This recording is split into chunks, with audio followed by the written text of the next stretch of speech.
Mr. Boddy was lucky to survive his car crash, although he was sure that there was more than luck involved. When he came back from hospital, he told us that everything had changed. A new life was about to begin for him and for Arlington Hall. He was going to give up everything to lead the simple life, or so he would have us believe.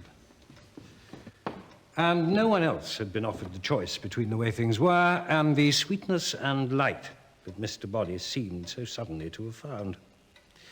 And someone didn't believe in it, did they? Because poor Mr. Boddy went to his reward a bit sooner than he expected.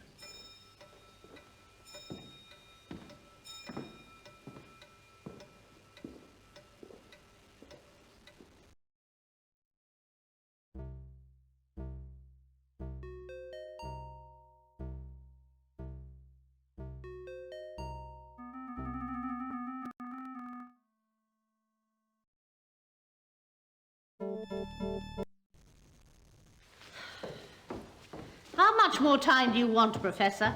Mr. Boddy will be gone by Monday, and then the auctioneers will be in. Maybe they won't notice. Well, you noticed, and you're no professional.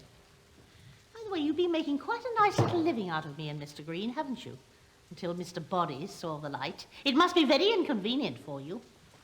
I didn't take that much. Well, it won't look like that when Mr. Green starts to talk, will it? He won't. Oh, yes, he will. He can't face going to jail. He'll name you as the ringleader, the mastermind. He can't. I only made a fraction of what he made on those antiques. And then I shall have to look out for my own salvation, shan't I? Come to think of it, blaming you might be the right solution for all of us. No. There has to be another way. Then kill Mr. Green. He's too dangerous to live.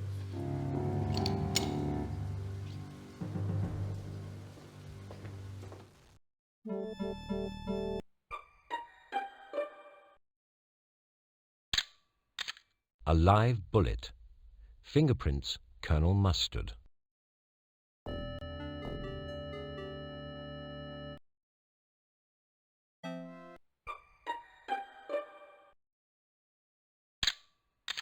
Wrench.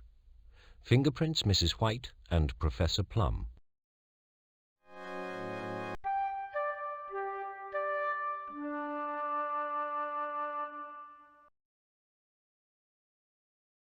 Yes, I got it for Professor Plum. He wanted it to do something with the outside drain. Later, when we were in the hall, I suggested he use it to kill Mr. Green, but I only said it to stop him going on. Yes, I saw a piece of lead pipe when I was in the hall with the professor. Later on, when he wanted a hammer, I remembered the pipe and I thought maybe that would do. The hammer had disappeared completely. The professor said the pipe was too long or too short or something. Anyway, he didn't want it, so I took it back to the kitchen. I left it on the windowsill until I had a minute to put it back in the hall cupboard. I forgot about it after that. I've been with Mr. Boddy for a long time, and I know all his tricks. I didn't believe for 1 minute that he was serious about these brothers. It was some sort of game, but he was playing with real people. I knew that Mr. Boddy had a letter about some of the antiques, and I wanted to get my hands on it. He had it with him in the billiard room. He was talking to the Colonel, and a very peculiar conversation it was too. It seemed to be about gambling, but I couldn't make any sense of it. Anyway, I thought he'd have put the letter in the safe. So I took the key from the hollowed-out book in the library and went to open the safe in the dining room. That's the last thing I remember.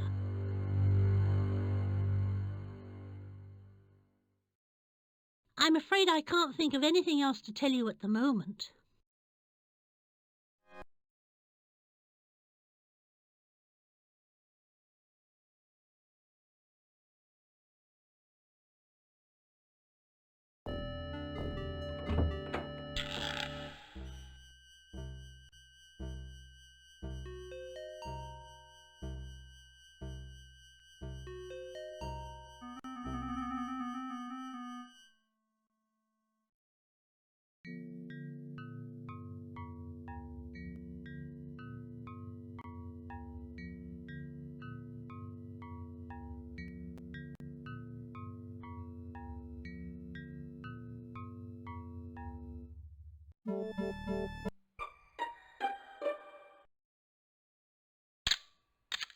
Knife hidden. Fingerprints Miss Scarlett, Mrs. Peacock, and Mr. Boddy. Blood on knife. Tests show blood to be Mr. Boddy's.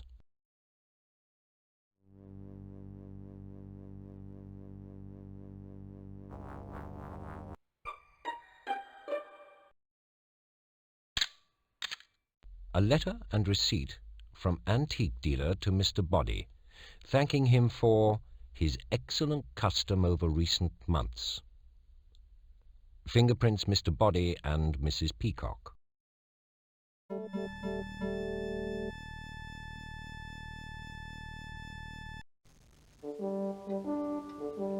Yes. Yes, of course you'll get your money, man. Now, are you going to take my business or not? Right. Right. I want £50 each way on Royal Scarab. Yeah, right. How much are you in hock for now? The lot. Everything. You can't pay back Uncle Boddy's loan.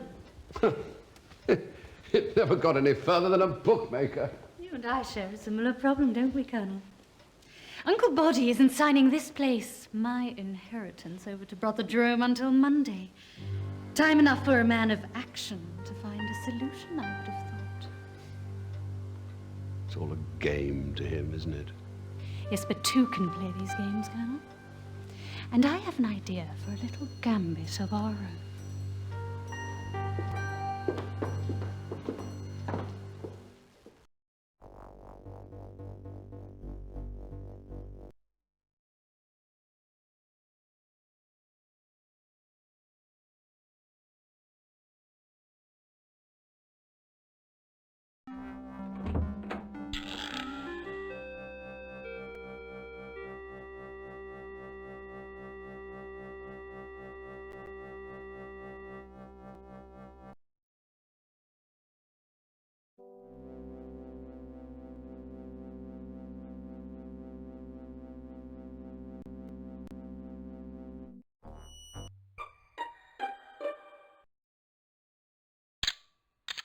A small key under the table.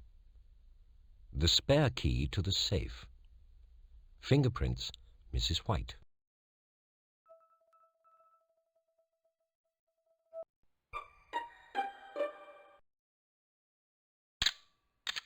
Electric wires taped to handle of safe door.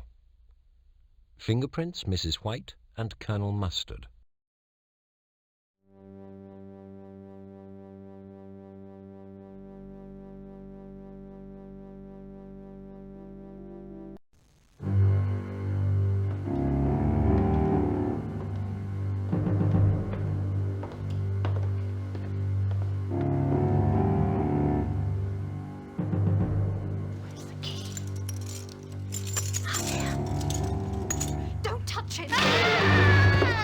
What on earth was that? Did you see a flash? My God, it's Mrs. White.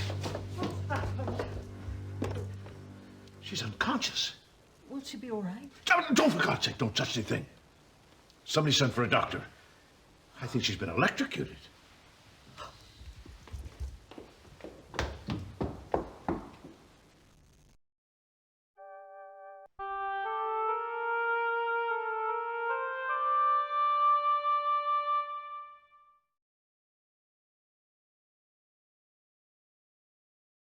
No, I'm afraid I can't help you. I gather Plum and Mrs. White were trying to unblock a drain in the yard. You really ought to ask them. Oh, for goodness sake, whatever next? No, I have not seen any rope. Furthermore, I don't expect to see any rope either now or at any time in the foreseeable future. Does that satisfy you? Boddy surprised me in the study, going through his desk. I'd broken into it with the knife to see if I could find anything about his handing over the house to Brother Jerome. When I saw him, something snapped, and I attacked him with the knife. Of course he took it from me. Oh, it was all so stupid. No, I have no recollection of seeing anything like that. I don't think I was near the kitchen all weekend, if that's where they keep such things. I don't know who killed Boddy, But I suspect there was more than one attempt on his life this weekend. I mean, have you heard what happened to Mrs. White in the dining room? She was electrocuted, and if the professor and I had not acted quickly, she might well have been dead by now. The professor was involved in something, although I can't say what. I was reading quietly when I heard a shout and a loud bang, possibly a shot, coming from the ballroom. By the time I got there, there was only the professor in the room, but, judging by his face, he might have seen a ghost.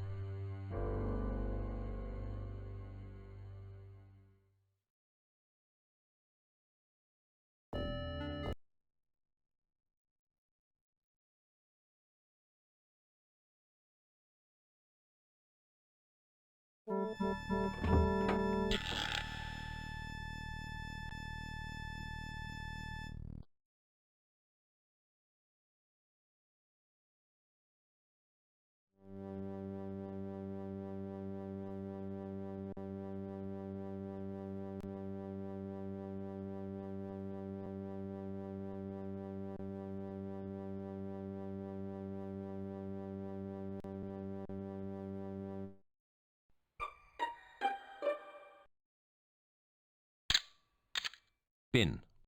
Smashed cup with cloth. Stain on cloth. Tests show stain to be coffee and blood. The blood cannot be identified.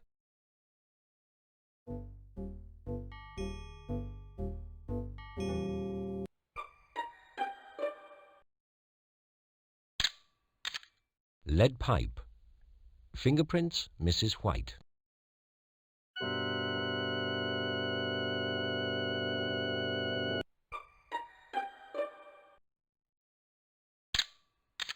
Small fragments of smashed cup. A stain on the floor. Tests show stain to be coffee.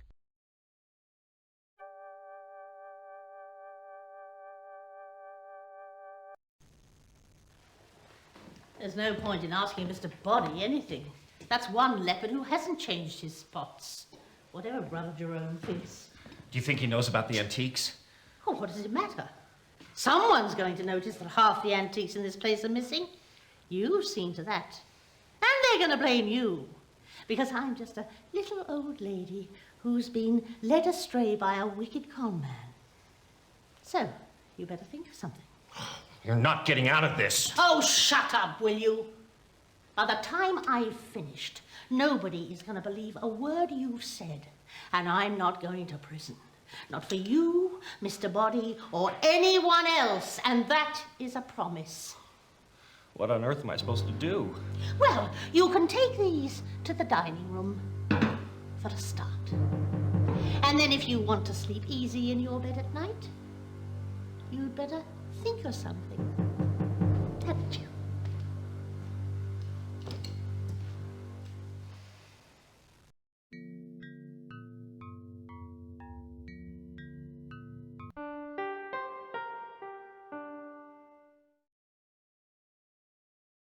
The candlesticks?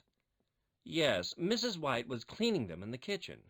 When she finished, she shoved them into my hands and told me to put them back in the dining room. I was on my way there when I saw mustard in the corridor, so I diverted into the conservatory. I left them there. I didn't see them after that. No, can't help you with that one. Not really my thing, lead pipes. However, if I do see one or hear of any sightings, you'll be the first to know. No, absolutely not. I haven't seen any rope inside this house or out. I'm sorry.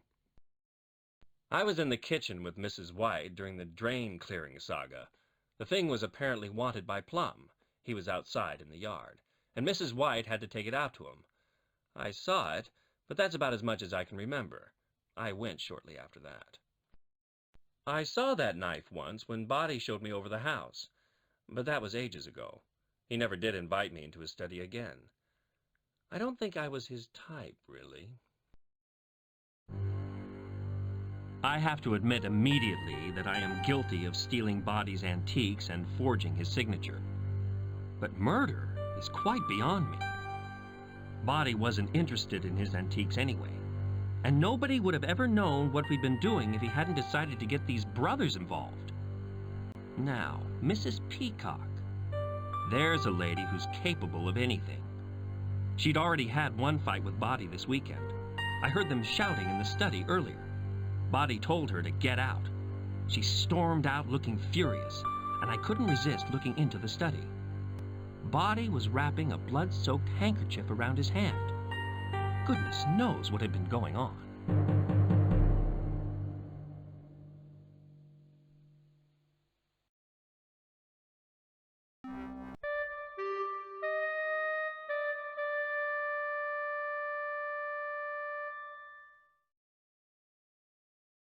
We did dine by candlelight. I distinctly remember wondering how fiercely Boddy would burn in the fires below as I sat there watching the wax running down onto the table. Uncharitable, perhaps, but there you are. I don't remember seeing the candlesticks after that. I sent Mrs. White into the house for a hammer. She came back with a piece of lead pipe. One wonders what I would have got if I'd have asked for a screwdriver. A vodka and orange, no doubt. I was very polite and said, "No, thank you. That won't do." I don't know what Mrs. White did with it after that. I can't help you at all with that. Isn't that a rather unlikely item to find around a country house? Knife. Boddy's knife. No, I have not seen it. I take it you'll agree that I have more than enough on my plate this weekend without knives entering into the equation. Yes, I spent an unpleasant hour with it, when I allowed myself to be talked into unblocking one of Boddy's neglected drains. Mrs. White found it for me. Later on, she gave it to me again, but for another purpose. I left it in the hall. I am not a man of action, so when Mr. Green tried to persuade me to murder Boddy, I resisted in every way I knew how. He suggested that if I didn't kill Boddy, his associates would come and find me. It was all because of this antiques business. I really wish I'd kept out of that now. Anyway, he forced a weapon on me. I was determined not to get further involved, so I hid the weapon. The unfortunate thing is that I'm fairly certain Mrs. White saw me. She didn't say anything, but I could swear that I saw her in the doorway.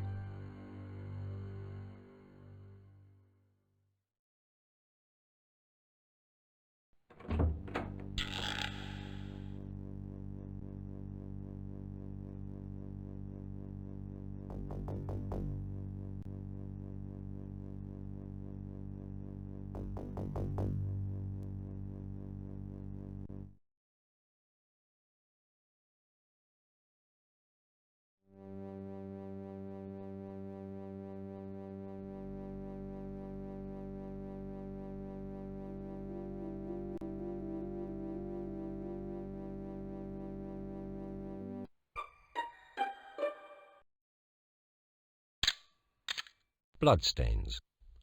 Tests show blood to be Professor Plum's.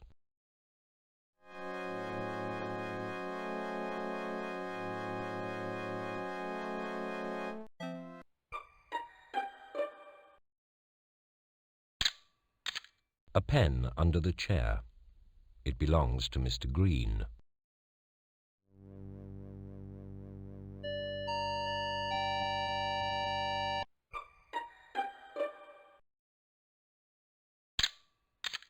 A bullet embedded in the wall.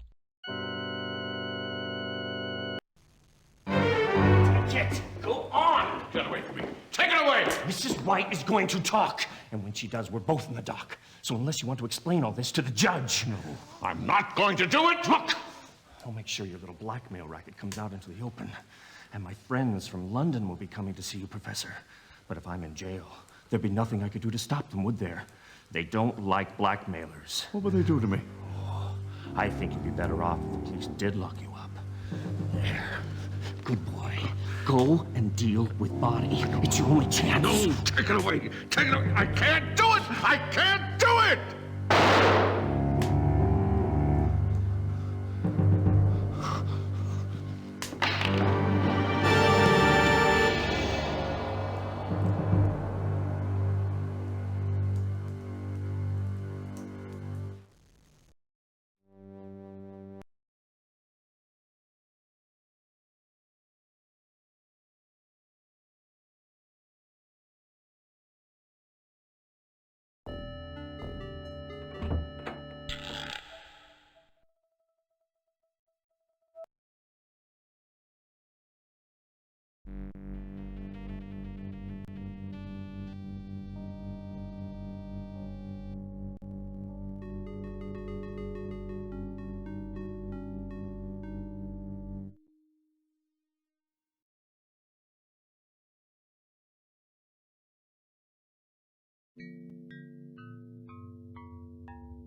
Both candlesticks.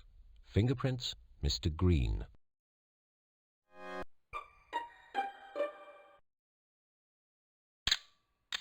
A glass and stain on the floor. Tests show stain to be wine. Fingerprints on glass, Mrs. Peacock.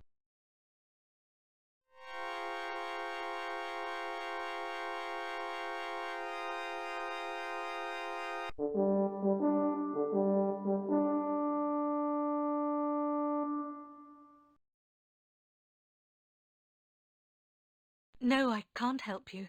I haven't seen Uncle Boddy's gun for ages. He practices in the billiard room, sometimes. He's got a kind of a shooting gallery in there, although I don't remember seeing him use it this weekend. I expect you mean the silver candlesticks in the dining room. Do you know, I was in the dining room this evening, and I honestly can't remember whether they were there or not. What I can tell you is that I saw Mr. Green with the candlesticks in the corridor earlier on. Lead pipe? I really do think that this is rather silly. Perhaps you could explain to me why I should know anything about lead pipes. It's hardly likely that I would have seen one in the house, is it? Ah, the rope. I suppose I have to tell you what actually happened. I just hope you believe me. You see, I wanted to stop Uncle Boddy. I had to stop him, but I didn't know what to do. I took the rope from the hall cupboard and went to see Colonel Mustard with it in the lounge.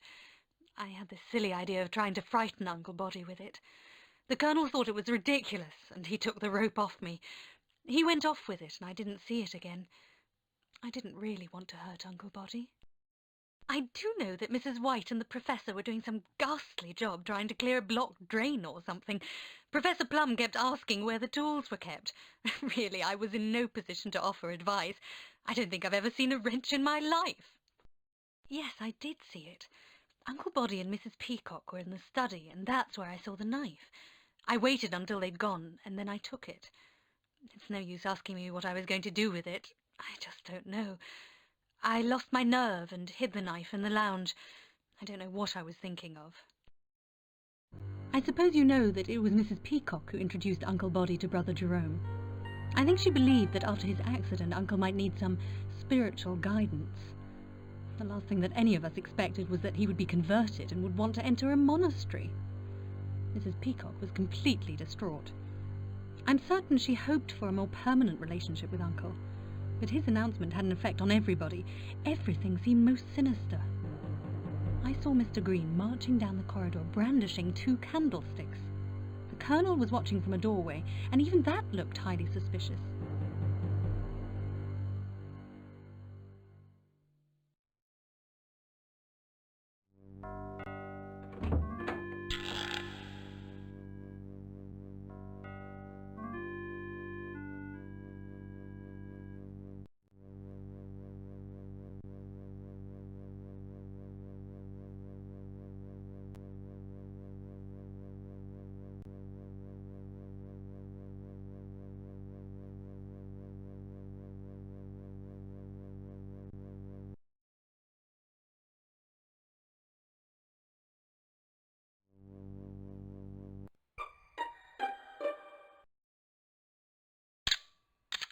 Gun in drawer.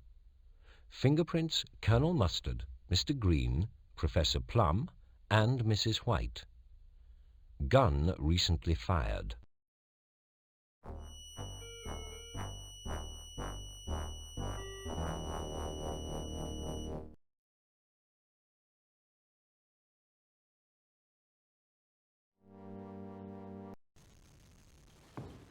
Why are you doing it, man?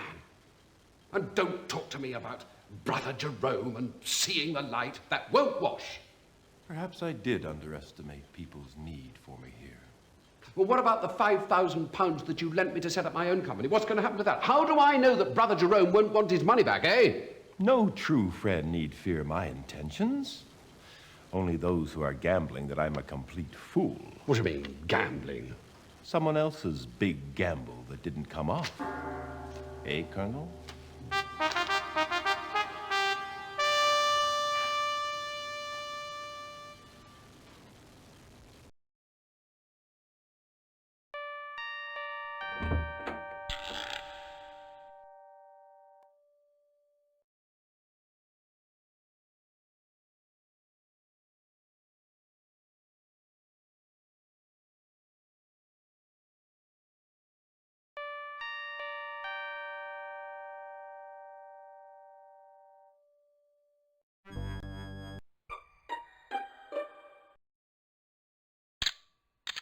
A hollowed-out book.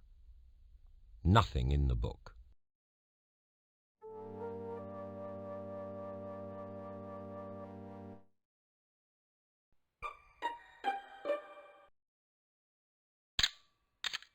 Two books upside down on shelf. Fingerprints on books, Mrs. White.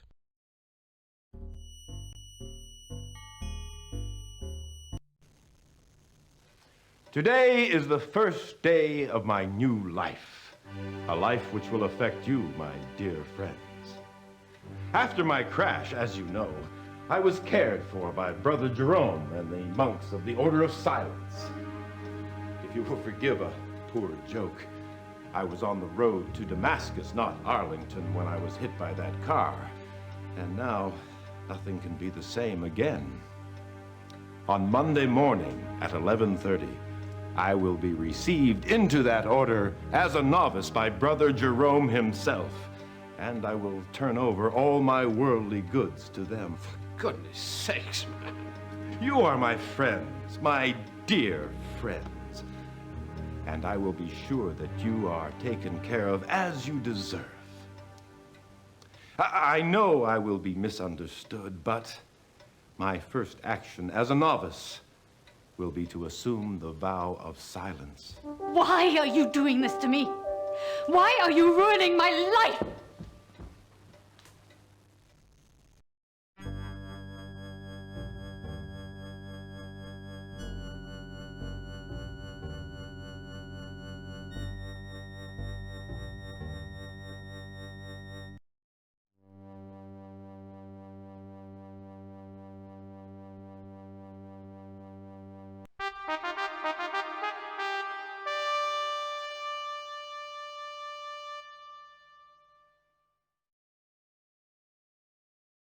Candlestick? Yes, yes. I saw Green going into the conservatory with a pair of them. Struck me at the time as an odd place to be taking them, but I never really thought any more about it until now. Well, I suppose plumbers use them, don't they? But that's not what you're after, is it? No, I haven't seen anything that fits that bill at all. Sorry. Yes, I took some rope from Miss Scarlett. She was a little overwrought. Wanted to scare the life out of Boddy with it. If you'll pardon the expression. I kept it with me until I got to the study. Well, I didn't want to be seen wandering around like a trainee hangman, so I dumped it there. Wrench? No, definitely not. I haven't seen one since my Bentley blew up on the Stratford Road, and I don't want to see another one either. The wrench, that is. No, I'm not aware of having seen the thing at all recently. Doesn't ring a bell, I'm afraid. Sorry. Look, I did see that gun. In fact, I handled it. I knew where Boddy kept it in the study. When I went in there, the desk was open, so I took the gun on an impulse. Mercifully, I never got a chance to use it. I hid it in the drawer in the dresser in the hall with a couple of shells. But when I went back, the thing had vanished. Someone must have taken it. I must say that there were all sorts of potential weapons being brandished about this weekend. Things were getting rather fraught, but candlesticks seemed a little extreme. Nevertheless, Green was marching along the corridor, brandishing a pair of candlesticks, looking as if he would knock down anybody or anything that stood in his way. Can't imagine what that was about, but at the risk of putting myself in the spotlight, I have to say that I may have been the last person to see Boddy alive. I was going to the library when I bumped into him. He said he was on his way to the kitchen to get a cup of tea from Mrs. White. I didn't see him again. I'd wager that no one else did either, except the murderer.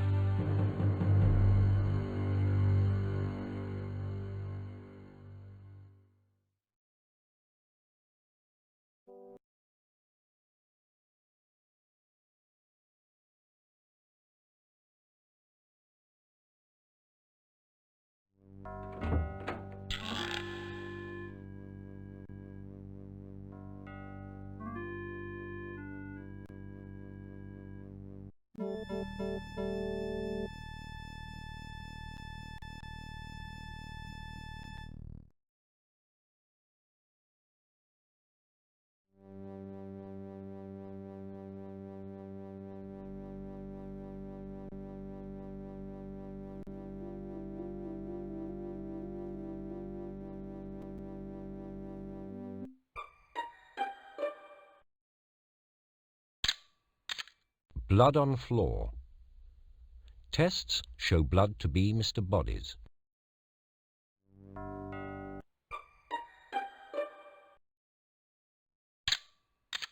Rope.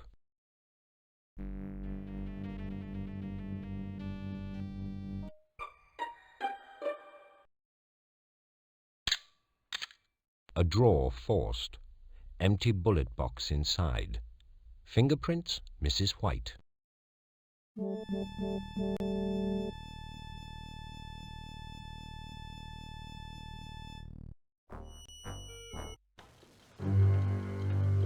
Who's there? Come on, let go!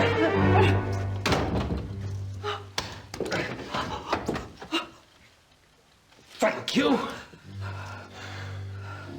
devil looks after his own, doesn't he, Boddy? Would you kindly tell me what you were trying to do? If I couldn't find anything in here to stop you, I was going to kill you. Is there anything you people won't do for money? Don't you patronize me, Boddy. If you don't need your money anymore, then leave it to those of us who have to live in the real world. However much I left you, you'd want more.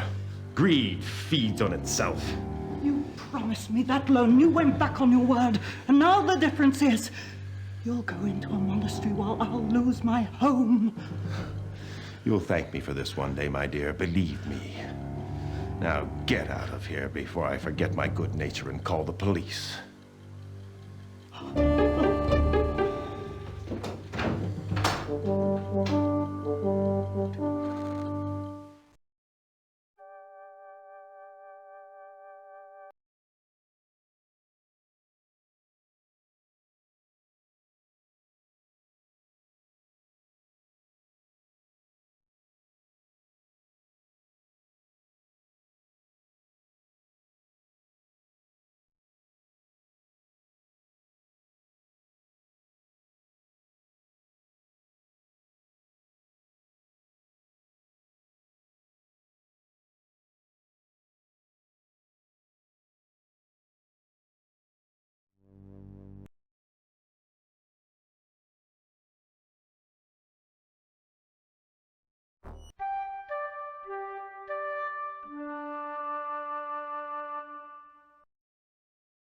I'm afraid I can't think of anything else to tell you at the moment.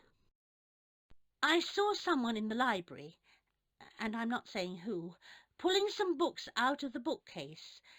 I thought I mean the person was trying to find a book to read, but then that person put something in at the back of the bookcase. It looked like a gun to me.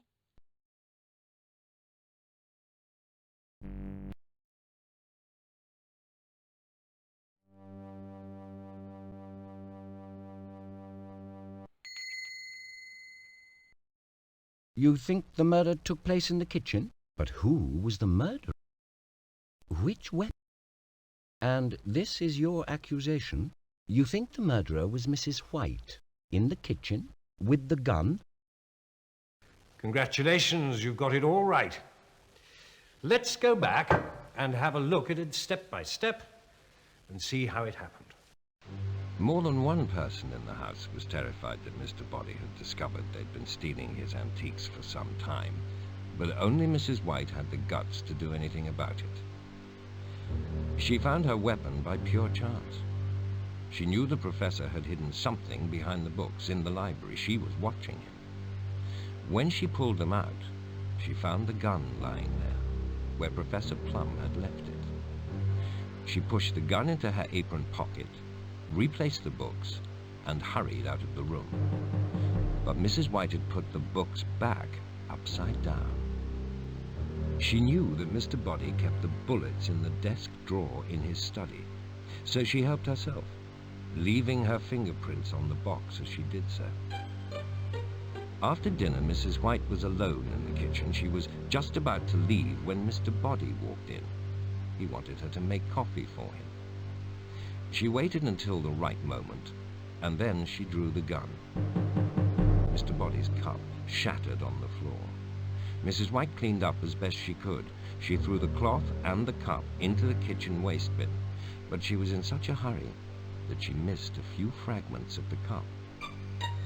She knew that she had to get rid of the gun, so Mrs. White slipped into the billiard room and hid it in the little drawer where Mr. Boddy kept the chalk for the cues.